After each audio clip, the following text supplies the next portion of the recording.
자녀와 부모 관계. 에베소서 6장 1절에서 3절입니다. 자녀들아 주 안에서 너희 부모에게 순종하라.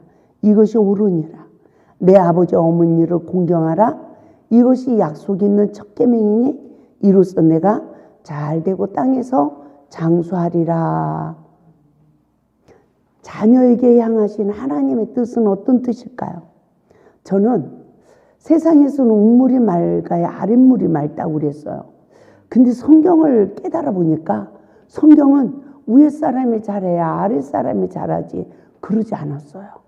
성경은 모든 권세 앞에 복종하래요. 왜 그럴까요?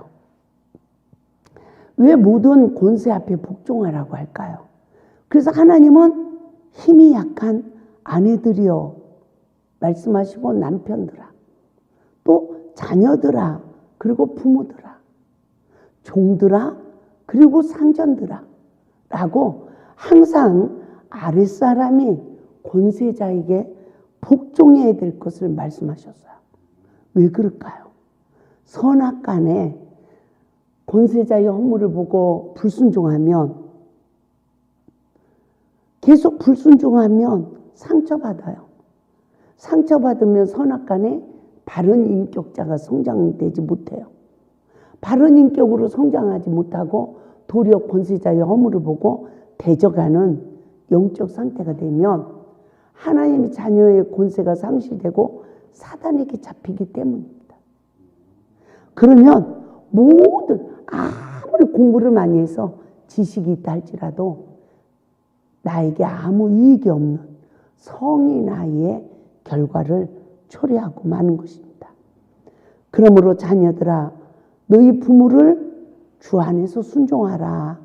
이 주 안에서 순종하라 이것을 우리가 잘 깨달아 봐요.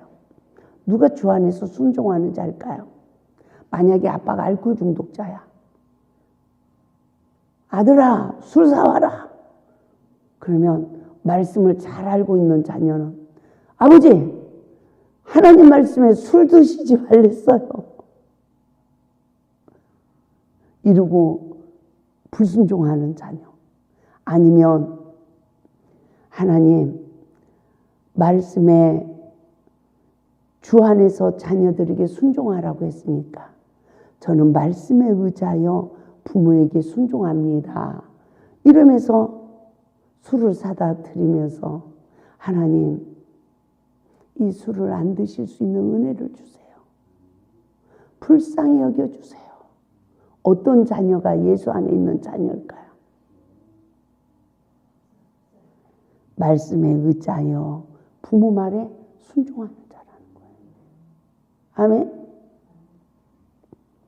근데 우리들의 신앙생활을 보게 되면 내가 말씀 아는 것으로 내가 생각이 딱 내 생각이 딱 잡혀서 어떻게 돼요? 이건 하나님의 뜻이 아니야. 이게 하나님의 뜻이야. 이러면서 권세자에게 불순종하는 결말을 초래하는 경우가 많이 있습니다. 제가 내일이면 붕해를 가야 돼요. 근데 노회장님이 전화가 와서 붕해 가지 마시오 이래. 그 교회 목사님하고 둘이 안 좋은 관계인가 봐요. 제가 잘하고 오겠습니다. 갔다 오시면 좋지 않은 일이 있습니다. 이러셔. 그래도 어떻게 해요? 붕해 일정 다 잡혔는데 광고 다 했는데 갔다 왔더니 편지가 와 있어. 공문이 왔어. 누회에서.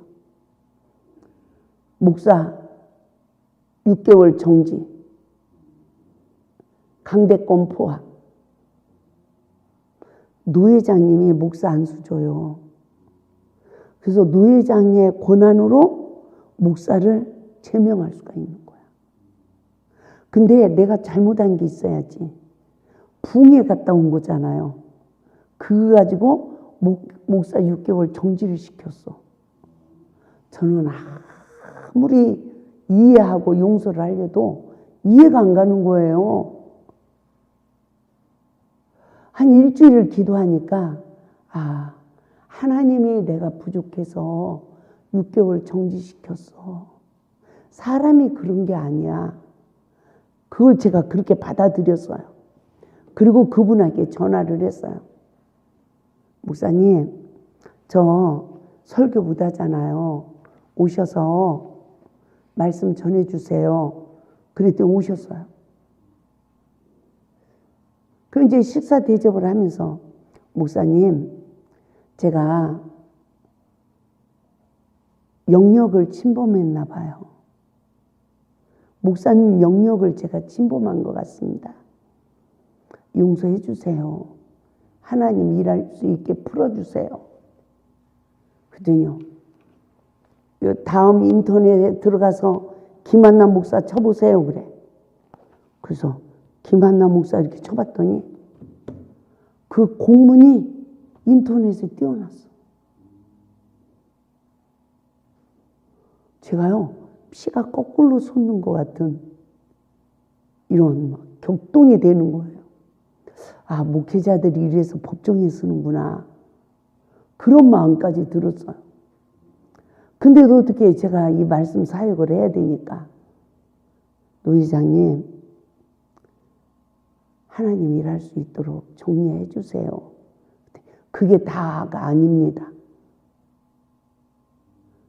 한기총에 첫사랑 회복 책 보냈습니다. 이단 조사하라고.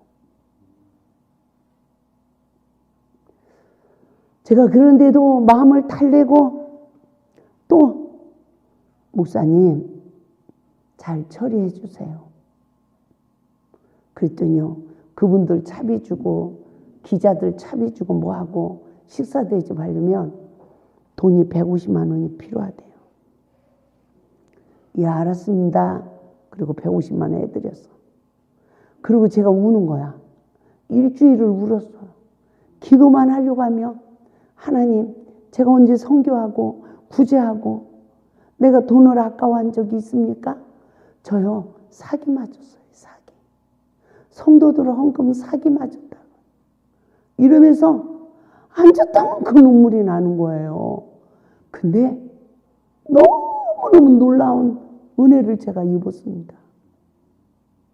성령님이 150만 원이 아깝냐. 예예. 그렇게 빼앗긴 것처럼 그렇게 했으니까 너무 아깝잖아요. 예예.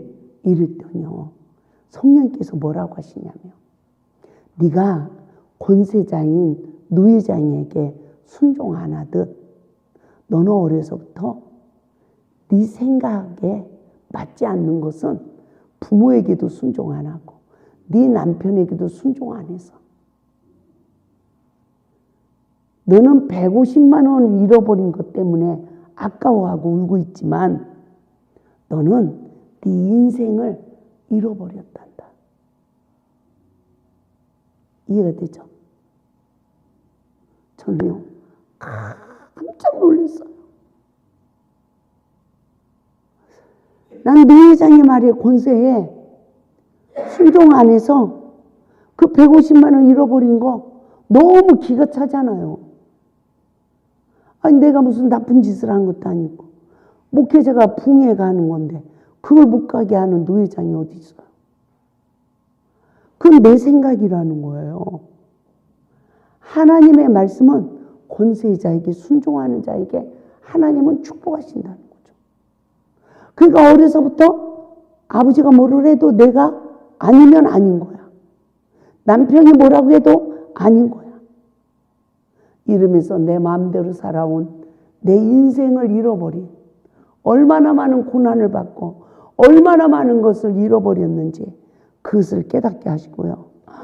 울면서 제가 노 회장님한테 전화를 해가지고, 노 회장님, 제가요, 노 회장님한테 순종 안 하듯이 어려서부터요, 아버지 말에, 남편 말에 순종을 하지 않아서 제 인생을 잃어버렸다는 것을 이제 깨닫게 되었습니다. 노 회장님 잘못했습니다. 그랬더니 노 회장님, 저도 잘못했습니다. 이러고 바로 그 모든 곳에서 다음날 오셔서 용서를 구하시더라고요. 우리는 내 생각 다 내려놓고 하나님 말씀에 의지하여 권세자에게 순종하는 삶을 살아야 복을 받는 줄 믿습니다. 어려서 자신의 잘못을 돌이켜보지 못하고 시인하지 못한 저는 내면의 상처를 받으며 내 안의 상처로 인하여 부모를 원망하고 도리어 불평했습니다. 그 결과 부모의 허물을 논하고 대적까지 하여 결국 예수 안에서 순종하지 못했어요. 내면의 상처의 쓴뿌리의 소리를 들을 수 있는 영적 귀가 열려야 될 줄 믿습니다. 성령의 법으로 내면의 상처의 쓴뿌리를 치유받지 않으면 죄가 나로 시작된 걸 몰라요. 내가 먼저 하나님 말씀에 불순종한 죄가 나로 시작됐다는 것을 깨닫고 회개하는 자만 하나님이 치유하시고 자유케 하시고 상처받은 우리의 인격이 그리스도 인격으로 성장되도록 역사하실 줄 믿습니다. 그러므로 내가 온전하지 못한 부분을 누군가가 지적해 주실 때, 부모님이 지적해 주실 때 내 잘못을 시인하지 못하고 상처받고 원망하고 불평하다. 더 나아가 부모까지 대적하는 삶을 살아온 나를 깨달아야 된다는 것입니다. 저는 하나님의 불순종하는 자였습니다. 부모를 원망했습니다. 불평했습니다. 더 나아가 아버지는 왜 그러냐고 부모의 허물을 논하고 대적하는 자였어요. 바른 변론으로 부모님께 하나님께 용서받아야 된다는 것을 깨달았습니다. 땅에서 풀어야 하늘에서도 풀린대요. 부모로부터 받은 내면의 상처는 무엇 때문이다? 내가 어려서 부모에게 순종하지 않았기 때문이다. 순종하는 자녀는 사랑받아요. 말 안 듣는 자녀는 계속 야단을 쳐도 말 들어요, 안 들어요? 말 안 들어요. 상처받아요. 그러기 때문에 부모도 자녀를 노엽게 하지 말라고 한 거죠. 저는 이 말씀을 통해서 뭘 깨달았냐면 나는 첫 계명을 지키지 못한 자구나. 이것이 약속 있는 첫 계명이지. 뭐하면 주 안에서 부모에게 순종하고 부모를 공경하며 이것이 약속 있는 첫 계명이니 땅에서 잘 되고 장수하리라. 할렐루야. 저는 상처받은 거는 너 때문인 줄 알았어요.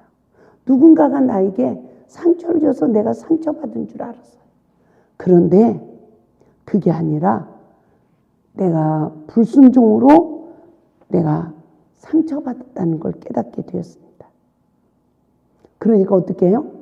첫 계명을 못 지키니까 상처받죠. 인격이 성장이 멈춰지죠.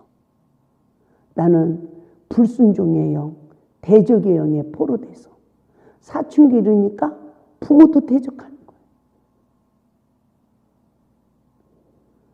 그러니까 성령의 지배받은 거예요. 마귀에게 지배받는 거예요. 마귀에게 지배받는 거예요. 그러므로 우리는 정말 바르게 깨닫고 부모에게 말씀에 불순종하는 나를 깨닫고 회개하여 우리는 순종하는 하나님의 은혜가 있길 바랍니다. 저는 첫사랑 회복의 이 강의를 통하여 하나님의 섭리를 깨닫게 됐습니다. 내 부모가 능력이 없는 줄 알았어요. 그리고 불만했어요. 왜?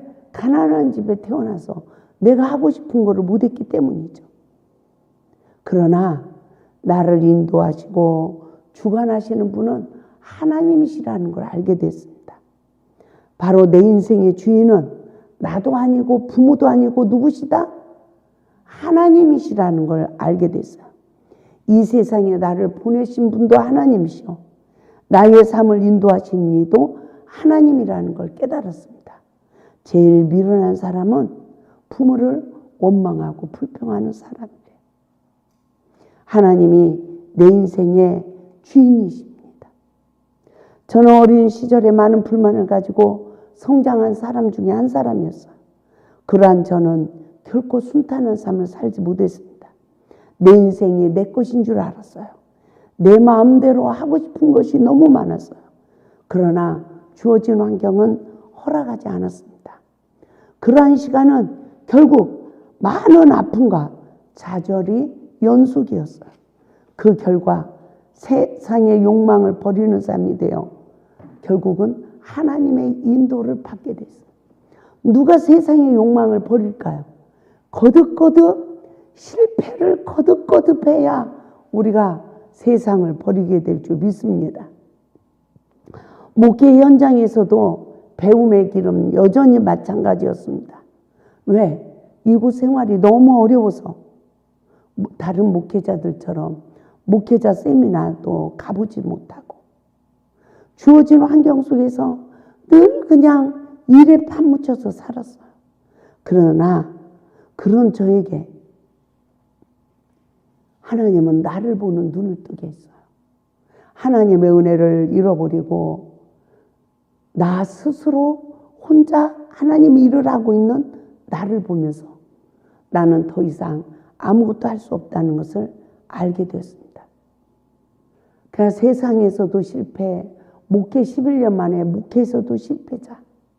그런 인생은 누구도 돌아볼 만한 가치가 없는 인생이었습니다. 그러나 하나님은 외면하지 아니하시고 성경을 가르쳐주기 시작하셨고 아픔의 눈물을 씻어주시는 은혜를 허락하셨어요. 저는 그제서 감사의 조건을 깨달았습니다. 만약에 세상의 지식과 모든 것을 갖추었다면 하나님은 나를 선택하지 않으셨을 것이라는 것을 너무 늦게 깨달았어요. 하나님은 미련한 자를 들어서 지혜로운 자를 부끄럽게 하신대요. 할렐루야. 가장 배우지 못하고 무엇 하나 자랑할 것이 없는 저를 하나님이 선택해 주셨으니 얼마나 감사한 일입니까? 하나님이 가르쳐 주시려고 배울 수 있는 길을 열어주지 않으셨군요 하고 처음으로 세상에 태어나서 배우지 못한 것을 감사하게 되었습니다. 주어진 삶에 충성하며 피조물의 삶을 벗어나지 아니하며 저에게 향하신 하나님의 뜻이 이루어진다는 것을 깨닫게 되었습니다. 원망과 불평은 우리를 지옥으로 끌고 가는 막이라는 것을 알게 됐어요. 현재 우리는 감사하는 삶을 살아가야 되는 것입니다. 내가 어떠한 환경에 태어났다 할지라도 나의 삶이 피조물의 삶이라는 것을 잊지 마시고 권세자에게 주어진 환경에 복종하는 삶을 살아가야 되는 것입니다. 하나님은 창세전에 나를 택하셨다고 했어요. 그러므로 내 인생의 주인은 오직 하나님이십니다.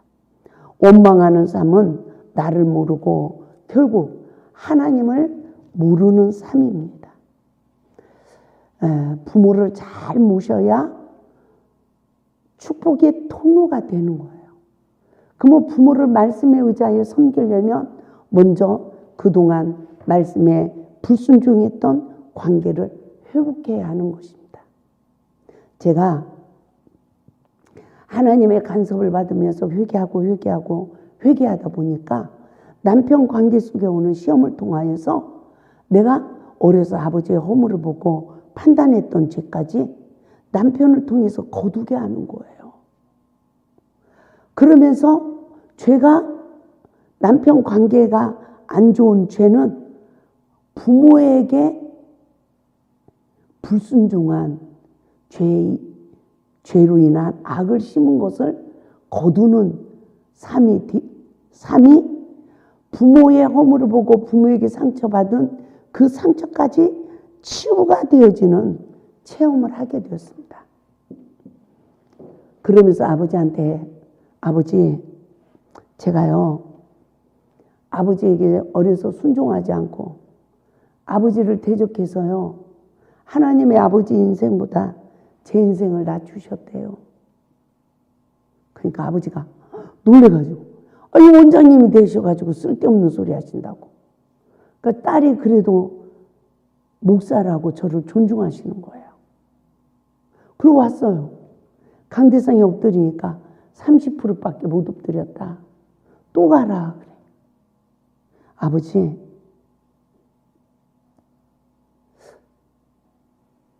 아버지한테 불순종해서 제가 이렇고 너무나 험악한 세월을 살았습니다. 저를 용서해 주세요.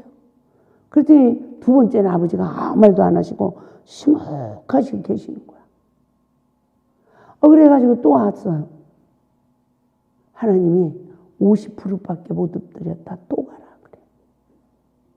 세 번째 가서 제가 예배를 인도하는데 제가 방성대곡이 나오는 거예요. 그런데 환상을 열어주는데요. 아버지 마음에 오게서 그제서 내가 풀려나는 거예요. 나는 부모를 원망했다고 그랬잖아요. 하나님이 저에게 먼저 은혜를 주셔서 죄가 나로 시작됐다는 걸 알게 됐어요. 그러니까 아버지가 풀려났죠? 근데 아버지에게 내가 가서 엎드린 시간은 아버지 마음에 오게서 내가 풀려나는 것을 체험하게 되었습니다.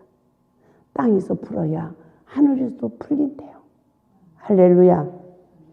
가정에서부터 노인을 잘 모시면 내가 잘 되고 가정이 잘 된대요. 자녀가 교회가 이 민족이 잘 된다는 것입니다. 부모를 판단하고 대적하는 자는 반드시 부모 삶보다 더 못한 비참한 고통을 받으며 살게 된다는 것입니다. 부모님이 어떠한 부모님이든 간에 부모님의 허물을 가리는 자가 되고 순종하는 자가 되어서 죽게 하듯 부모를 공경하는 자가 돼서 축복의 통로가 될 수 있기를 주님의 이름으로 축원을 드립니다. 제가 어느 집 신방을 갔습니다. 그런데 그 할머니 가슴에 손을 얹고 기도를 하는데요. 그분에게 한이 맺힌 거야. 자녀들이 잘못해 주니까 자녀들의 섭섭한 마음이 이 가슴에 한이 맺혔어요. 그래서 자식들에 대한 섭섭함으로 할머니 마음이 한이 생겼는데 할머니가 예수 안에 거하지 못하고 있는 거예요. 그래서 할머니가 자식을 위하여 축복하지 못함으로 또 그 자녀도 가정에 저주가 임한 것을 보게 하셨어요. 저는 그때 할머니 자식들을 용서하세요. 내가 잘못 키워서 그랬다고 하나님께 기도하면서 자녀들을 복을 빌어주세요. 자녀들이 다 잘 돼서 부모를 잘 섬길 수 있는 은혜를 달라고 하나님께 자녀들이 잘 되게 해달라고 기도하세요. 그래야 할머니가 예수 안에 천국이 이루어져요. 예수 안에서 살 수 있어요. 심령 천국이 이루어질 수 있어요. 하고 할머니를 붙들고 기도를 해준 적이 있었습니다. 이런 모습이 우리의 현실이 아닙니까? 부모를 버리며 내 자식만 아는 시대. 많은 어려움과 환난이 주어질 것이며 그 부모들은 또한 그 자녀들은 그렇게 키운 자녀들은 또한 그 부모를 외면할 것이라는 거예요. 노아의 아들 함은 아버지의 허물을 논하다 결국 후손까지 저주를 받고 말았다고 창세기 9장 22절에서 25절에 말씀하고 있습니다.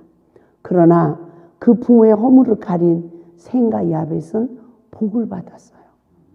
하나님은 허물을 드러낸 자를 심판 재판하는 하나님이 아니라 그 허물을 보고 논하며 저주하는 자를 하나님은 심판하신다는 구속의 원리를 깨달을 수 있길 바랍니다. 그러므로 허물을 드러낸 자의 영적 상태를 깨닫고 허물을 보고 논하는 자의 영적 상태를 분별하여 나는 허물을 드러내는 자인가 아니면 허물을 논하다가 저주받는 그러한 반열에 세워진 자인가.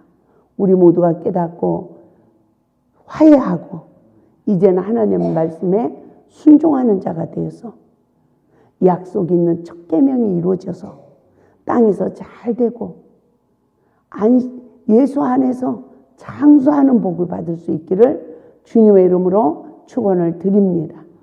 할렐루야.